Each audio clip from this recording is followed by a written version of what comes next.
Assalamualaikum warahmatullahi wabarakatuh. Perkenalkan, nama saya Bartu Taqiyah, NIM 2103696016 dari kelas BGMI 1A. Di sini saya akan menyampaikan materi tentang tema, judul, dan kerangka karangan dengan dosen pengampu Bapak Ahmad Muhammad Kamil, MPD. Materi yang pertama yaitu tentang tema. Pengertian tema. Tema adalah ide pokok suatu cerita. Untuk menetapkan tema, perlu membaca teks secara keseluruhan, kemudian baru menyimpulkan makna cerita dan uraian yang ada dalam setiap bacaan. Barulah nantinya ditemukan tema apa yang ada dalam cerita tersebut. Yang kedua yaitu jenis tema. 1. Berdasarkan pokok pembicaraannya, jenis tema adalah sebagai berikut. 1. Tema organik, yaitu tema yang berhubungan dengan moral manusia. 2. Tema sosial, tema yang berisi tentang masalah-masalah sosial yang terjadi di sekitar kita. 3. Tema jasmaniah, yaitu berhubungan dengan fisik manusia. Yang keempat, tema egoik, yaitu tema yang mengenai reaksi pribadi manusia atau ego untuk menuntut pengakuan terhadap hak individual. Tema ketuhanan, yaitu ide pokok tentang kebesaran Tuhan, manusia sebagai ciptaan Tuhan, serta hubungan manusia dengan Tuhan. Yang kedua yaitu berdasarkan ketradisiannya. Yang pertama, tema tradisional, yaitu tema yang mengandung tradisi yang menjadi kepercayaan masyarakat. Ciri dari tema ini yaitu adanya kebenaran dan kejahatan. Yang kedua, tema non-tradisional, yaitu tema ini berkebalikan dari tema tradisional, yang jalan ceritanya anti-mainstream karena tidak sesuai dengan harapan dan budaya masyarakat.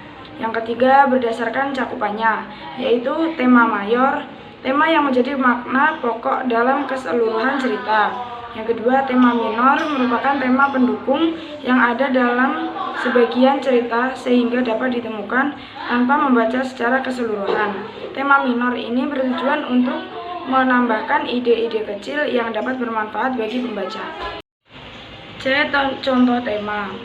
Tak ada lagi yang bisa kuucapkan dari mulut ini. Mungkin ini bukti nyata keberadaannya. Kesekian kalinya aku bersyukur kepada pencipta. Dia sudah menolongku dari seseorang yang ingin mencelakakanku.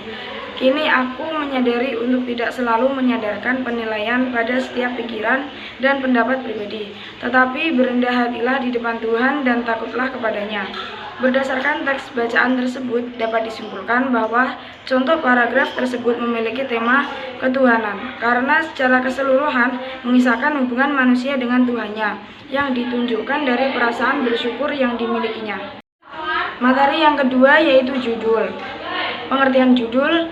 Judul adalah nama yang dipakai untuk buku atau bab yang dapat menyiratkan secara pendek isi atau maksud dari buku atau bab tersebut. Yang kedua, ciri-ciri judul. A. Relevan dengan tema cerita tersebut atau ada berkaitan dengan beberapa bagian penting dari tema tersebut. B. Biasanya judul harus provokatif dengan menarik si pembaca dan menimbulkan keingintahuan pembaca terhadap isi cerita tersebut. C. Judul terdiri dari 5 kata dan diusahakan tidak boleh lebih. D. Judul tidak boleh mengambil bentuk kalimat atau frasa yang panjang, tetapi berbentuk kata yang singkat. E. Judul harus mencerminkan topik atau tema, tidak boleh menyimpang. Materi yang ketiga yaitu kerangka karangan. Pengertian kerangka karangan. Kerangka karangan adalah rencana penulisan yang memuat garis-garis besar dari suatu karangan yang akan ditulis dan merupakan rangkaian ide-ide yang disusun secara sistematis, logis, jelas, terstruktur, dan teratur. 2. Manfaat kerangka karangan. Untuk menyusun kerangka karangan secara teratur, A. Mempermudah pembahasan tulisan. B. Menghindari isi tulisan keluar dari tujuan awal. C. Menghindari penggarapan sebuah topik sampai 2 kali atau lebih. D. Memudahkan penulis mencari materi tambahan. E. Menjamin penulis bersifat konseptual, menyeluruh, dan terarah. F. Memudahkan penulis mencapai klimaks yang berbeda-beda. 3. Syarat-syarat kerangka karangan yang baik. A. Pengungkapan maksudnya harus jelas. B. Tiap unit dalam kerangka karangan hanya mengandung satu gagasan. C. Pokok-pokok dalam kerangka karangan harus disusun secara logis. D. Harus menggunakan pasangan simbol yang konsisten. Mungkin cuma itu yang dapat saya sampaikan.